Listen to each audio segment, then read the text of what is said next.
dalkan dowladnimadiisa waxaa loo soo maray duruuf adag dhibaatooyin fara badan dad badan u dhintay kuwa badan u dhaawacmay maanta ragaa waxay rabaan ka sameeyaan xataa natiijo kama fikiraan garoonka diyaaradda dadka hadii laga celiyo maxaa dhici kara xataa isma weydiinayaan dalkan dadku qoriyay waa haystaan wali xanuunku waa haya cadaalad darada waa dul saaran tahay albaabadu waa xiran yihiin jid la mari kara ma jiro hadaa qofka ceejiso maxaa ka iimaanayso inaas weydiisid ma wada aqli leedahay marka runtii waxaa muuqanaysa qofka caadiga ah oo normalka aqliga inuu ka hooseeyo aqliga dawladda I'm sorry to say that qofka caadiga ah oo normalka Soomaaliga aqligu waa ka hooseeya dawladana waxa laga rabaa inay dadka dhan ka horeyso oo institutionadeedu u adeegsato waxa ugu fiican ay sameyn karto arinta madaxweynuhu uu ka dhawaajiyay oo ah in la toojar gareeyo dadka ganacsatada mesela shirkadaha diyaaradaha iyo civil aviation waxaan rabaa inay bareeraan oo ay dhahaan go'aankaas annaga soo saarnay siyaasi waay laakiin ina adeegsaday wiilal masaakiin oo soo shaqo tagay oo reerkooda u soo shaqo tagay waa nasiib darro haddana madaxdii qaar kamid ay handadaan oo dhahan tilaabo laga qaado oo maxaa tilaabo ka qaadaysaa adaa dambiile qofkan waa shaqaystaa waxa siisa shati oo ku duulo shuruudiyo soo buuxiyay waa ganacsana waqtigiisa yaa cuntay madax wareera ku riday garoonka markuu tagana biyo kuma jiraan marka yaa dambiila أنا وحن قبا شركة إنها دعوة قباني مش دولة إنها دعوة شركة إنها دعوة قبا والدعوة كفرت السيفل أفيشن كي دولة شذا صح لا تسوى ماذا شان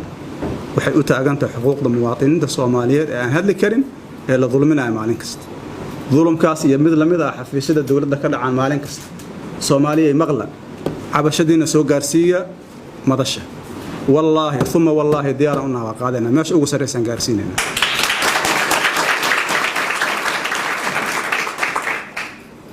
magaaladan Mooriyaana ay soo Soomaa wala la dagaalamo wala baxsh musaabeente Ethiopiana soo galay maxaa lagu sameeyay wala bixi shabaab qabsaday marka xoog badan yihiin dadkan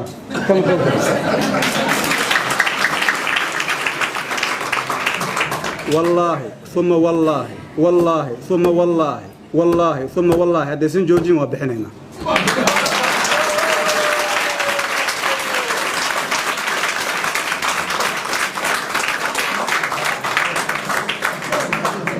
وقف كان شرعي رب المحون نقول فيري بل دغيستا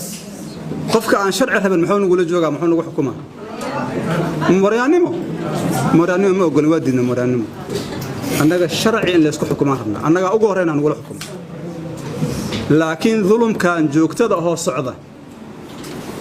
ma aqbaleen mana la aqbali karo nafteena uma qaadayno qof Soomaaliyeed uma qaadayno ogaada shala markii aan ka hortageenna waxaan cid nagu soo hanuunisay cid nagu soo garbash gashin garaadkeena ee falaa alxamdulillaah fadligiisa maanta intii waa ka garaad badannahay waa ka aqoon badannahay saaxiibo badan oo aanan aqoonin baranay maanta ظلمي ما أقولن ما نقبلين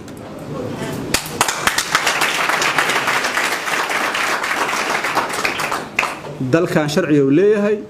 شرعي قاصرنا على الوكالة بنبه الشرعي عندي كبحذا هرتدا انت عنا أكو تلاقش ومحيش أبو قدوين وحي قدوين لمار كم واكو توجر قري وحوكو الدين تاني قصيدان ربو آمن كان وحوكو رسيدا عن ربيع ولا كتوجر قريب محيو كلا دوين مرك محيو كلا دوين لمان لا بعضنا وقرنديد وانا قرندمس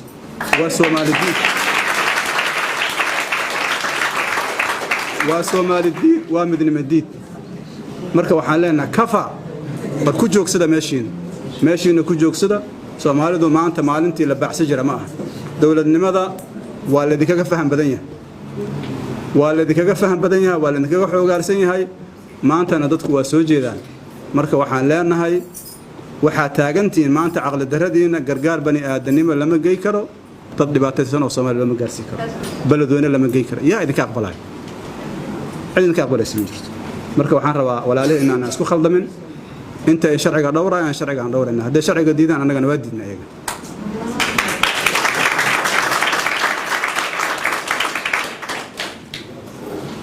waxaan rabaa noqdo kale inaan ugu gudbo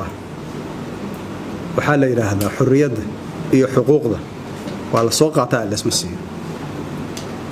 aniga saraaxatan waa enjoy gareynaa camalkan sababtuna waxa waaye xuquuq qof qaadanaya oo laga soo dhigaayo oo tuug ah dee tuugna ceyrsato wax ka fiican miyaa jira warqabta tuugada ka daba taga